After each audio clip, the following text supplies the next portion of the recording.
यह Bible in one year का हिंदी प्रकरण है। 37वां दिन। गोपनीय बातें।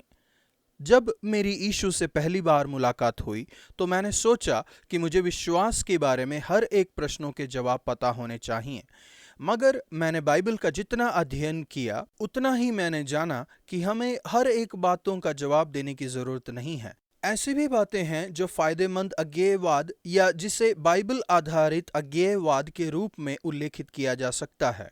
कुछ प्रश्न ऐसे हैं जिनका जवाब हम जानते हैं, लेकिन कुछ और अन्य प्रश्न भी हैं जिनका सबसे अच्छा जवाब हम यह दे सकते हैं कि हमें नहीं पता। गोपनीय बातें हमारे प्रभु परमेश्वर से संबंधित है, लेकिन जो बातें प्रकट है वह हमारी हैं। व्यवस्था विवरण 29 का 29। हमें उन बातों के बारे में स्पष्ट होना जरूरी है जिनके बारे में बाइबल स्पष्ट है। आप जो जान सकते हैं उसके बारे में अज्ञेयवादी न बने। समान रूप से जिन बातों के बारे में बाइबल अज्ञेय है उनके बारे में कट्टर न बने। आज के लेखांश में हम बड़े प्रश्नों के 3 उत्तर देखेंगे जिन्हें बार बार पूछा जाता है।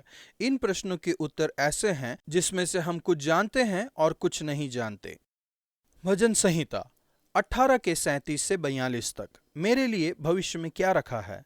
जब वह एक छोटी बच्ची थी, कोरी टेन बूम, एक डच मसीही जिसने दूसरे विश्व युद्ध के दौरान यहूदियों को नाजियों से छुड़ाने में मदद की थी, अपने पिता के पास गई और कहा, डैडी, मुझे डर है कि मैं कभी भी पर्याप्त मजबूत नहीं बन पाऊंगी यीशु मसीह के लिए। मुझे बताइए। उसके पिता ने कहा, जब तुम एम्स्टर्डम में ट्रेन यात्रा पर जाती हो तब मैं तुम्हें टिकट के लिए पैसे कब देता हूँ?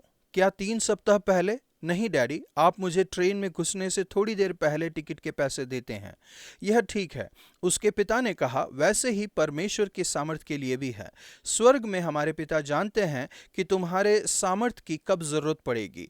वह तुम्हारी जरूरतों को सही समय पर पूरा करेंगे। परमेश्वर ने दाऊद को उसके सभी शत्रुओं पर विजयी दिलाई।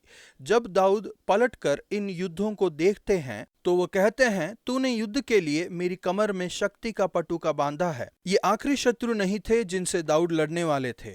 आगे और भी युद्ध होने वाले थे। नंबर 1, हम क्या नहीं जानते। दाऊद की तरह आपको भी नहीं पता कि आगे कौन सा युद्ध होने वाला है।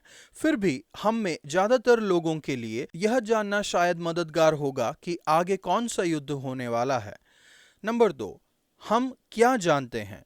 जैसा कि कहा जाता है, दाऊद बस इतना जानता था कि जिस तरह से परमेश्वर ने पहले उसकी कमर में शक्ति का पटुका बांधा था, उसी तरह से भविष्य में भी करेंगे।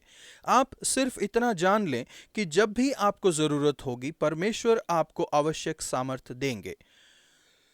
प्रभु, मैं आपको धन्यवाद देता हूं कि मैं विश्वास कर सकता हूं कि पवित्र आत्मा मुझे आने वाले युद्ध के लिए सही समय पर मेरी कमर में शक्ति का पटुका बांधेंगे।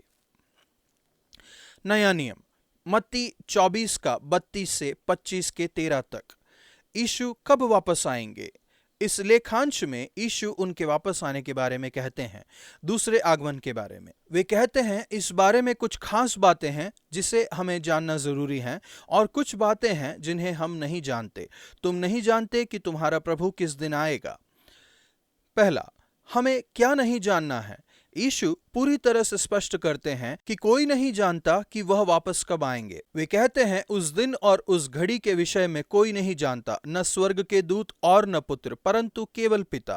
कुछ ऐसे प्रश्न हैं जिनके लिए स्वयं यीशु को कहना पड़ा जब वह धरती पर थे कि मैं नहीं जानता। यीशु के वापस आने का सही समय जानने के लिए बहुत सारा धन और समय खर्च किया गया। हमें यह जानने की जरूरत नहीं है कि यीशु कब वापस आएंगे, बल्कि हमें सावधान रहने की जरूरत है। यह एक रहस्य की बात है। व्यवस्था विवरण 29 का 29, जिसे सिर्फ परमेश्वर जानते हैं। दूसरा, हमें क्या जानना है। यीशु कहते हैं, अंजीर के पेड़ से यह दृष्टांत सीखो, जब उसकी डाली कोमल हो जाती है और पत्ते निकलने लगते हैं तो तुम जान लेते हो कि ग्रीष्मकाल निकट है। यीशु कहते हैं, जब हम इन संकेतों को देखते हैं तो हम जान जाएंगे कि यीशु का आगमन निकट है। इसलिए हमें सचेत रहना है और तैयार रहना है। हमें यह भी जानना है, हालांकि उनका आना निकट है, फिर भी उनके आने में बहुत समय लग सकता है। और हमें यह भी जानना है कि वह किसी भी पल आएंगे, क्योंकि जिस घड़ी के विषय में तुम सोचते भी नहीं हो, जब भी वह आएंगे वह एक आश्चर्य होगा। और मुख्य बात यह है कि हमें हर पल उनके लिए तैयार रहना है। यह देखने के लिए कि हमें उनके पुनरागमन के लिए तैयार रहना है, यीशु हमें एक बुद्धिमान सेवक और दुष्ट सेवक के बीच फर्क की तस्वीर बतलाते हैं। बुद्धिमान सेवक अपने स्वामी के प्रति विश्वास योग्य बने रहकर और उसके निर्देशों का पालन करके और दूसरे के प्रति सम्मानजनक व्यवहार करने के द्वारा अपने स्वामी के पास वापस आने के लिए हमेशा तैयार रहता है। दुष्ट सेवक अपने स्वामी के निर्देशों के प्रति वफादार नहीं होता और वह दूसरों के साथ आपत्तिजनक व्यवहार करता है। निष्कर्ष काफी तुलनात्मक है।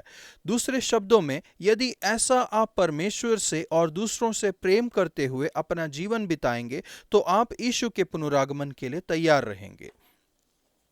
फिर भी परमेश्वर से प्रेम करने और दूसरों से प्रेम करने के अंतर्गत एक मुख्य तत्व है, जिसका मतलब है यीशु के पुनरागमन के लिए तैयार रहना।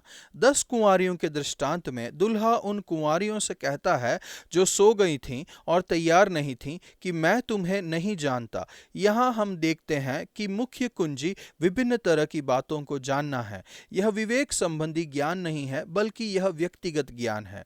मूलभूत रूप से यह उस बारे में नहीं है कि आप क्या जानते हैं, बल्कि उस बारे में है कि आप किसे जानते हैं। यह दुल्हे के साथ व्यक्तिगत संबंध रखने के बारे में है। अंत में यीशु को जानना अन्य बातों से ज्यादा महत्वपूर्ण है। यीशु कहते हैं, और अनंत जीवन यह है कि वे तुझे अद्वितीय सच्चे परमेश्वर को और यीशु मसीह को जिसे तूने भेजा है जाने। यूहन्ना 17:3। प्रभु, मैं आपको धन्यवाद देता हूं कि अंत में सबसे महत्वपूर्ण बात यह है कि मैं आपको जानता हूं। आपको हर दिन और भी बेहतर रीति से जीने में मेरी मदद कीजिए। पुराना नियम अय्यूब 38 का 1 से 40 के 2 तक। परमेश्वर कष्ट क्यों आने देते हैं?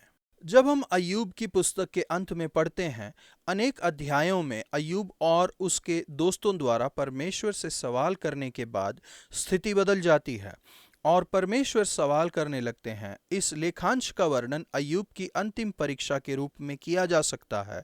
उसकी परीक्षा के अनेक प्रश्न हैं जिनके जवाब वह नहीं जानता था। हम अक्सर पूछे जाने वाले प्रश्न परमेश्वर कष्ट क्यों आने देते हैं के जवाब में हम कुछ बातों को जानते हैं और कुछ बातों को नहीं जानते। अय्यूब के दोस्तों के बारे में परमेश्वर की शिकायत यह है कि उन्होंने अज्ञानता की बातें की हैं। बजाय कहने के मुझे नहीं पता, उन्होंने अय्यूब की तकलीफों का वर्णन करने का प्रयास किया, वह भी स्वाभाविक जवाब को जाने बिना। पहला, हम क्या जानते हैं?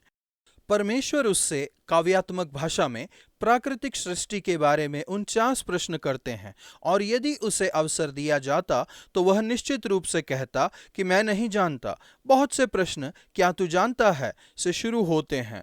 यह लगभग ऐसा है जैसे परमेश्वर अय्यूब के साथ प्यार से छेड़खानी कर रहे थे। वह उससे कहते हैं, तू निश्चय ही जानता है और यदि तू यह सब जानता है तो बतला दे। परमेश्वर द्वारा प्रश्न पूछने का मकसद यह है कि कुछ बातें ऐसी हैं जिन्हें हम मानवीय दृष्टि से जानते हैं। गोपनीय बातें हमारे प्रभु परमेश्वर के अधिकार में हैं। यह खासकर कष्ट उठाने के मामले में सही है। धर्मशास्त्री और दर्शन शास्त्री सदियों से दुख उठाने की समस्या से जूझ रहे हैं और अब तक कोई भी आसान और संपूर्ण समाधान नहीं ढूंढ पाए हैं। जब आप दुख उठाते हैं तो आप हमेशा क्यों का पता लगाने में सक्षम नहीं रहते।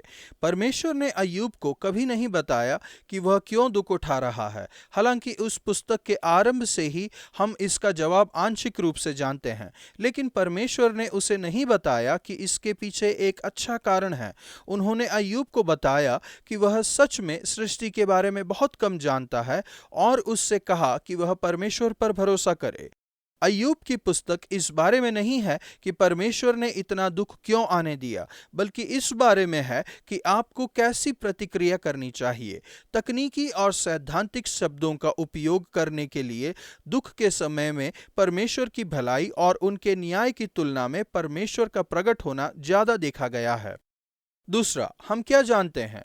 कल के लेखांश में हम देखेंगे कि अय्यूब जान जाता है कि कुछ बातें हैं जिनका जानना उसके लिए बहुत ही आश्चर्यजनक है। दूसरे शब्दों में, कुछ बातें हैं जिन्हें आप इस जीवन में कभी नहीं जान पाएंगे। दूसरी तरफ कुछ बातें हैं जिन्हें आप जान सकते हैं। मैं जानता हूं कि तू सब कुछ कर सकता है। आप जान सकते हैं कि सब कुछ परमेश्वर के नियंत्रण में है, और इसलिए यह भरोसा करते हुए शांति और विश्वास से जी सकते हैं कि जो परमेश्वर से प्रेम करते हैं उनके लिए सारी बातें मिलकर भलाई ही को उत्पन्न करती हैं। रोमियो 8:28। प्रभु, मैं जानता हूं कि आप सब कुछ कर सकते हैं और आपका कोई भी उद्देश्य नाकाम नहीं हो सकता। जिन बातों को मैं नहीं जानता उनके प्रति विनम्र रहने और जिन बातों को मैं जानता हूं उनके प्रति विश्वासपूर्ण रहने के लिए मेरी मदद कीजिए।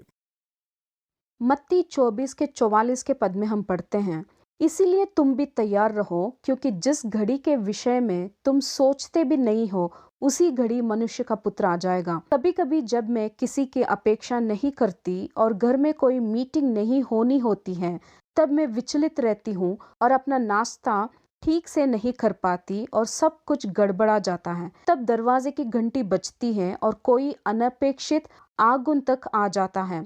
मैंने खुद को चीजों को डिशवॉशर में या फ्रिज के पीछे फेंकते हुए पाया है। तैयार ना रहने के दुख को मैं जानती हूँ। जब यीशु वापस आएंगे तो यह कितना भयंकर होगा।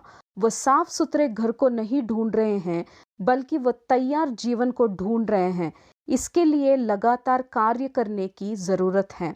आज का वचन, इसीलिए तुम भी तैयार रहो, क्योंकि जिस घड़ी के विषय में तुम सोचते भी नहीं हो उसी घड़ी मनुष्य का पुत्र आ जाएगा। मत्ती 24 का 44।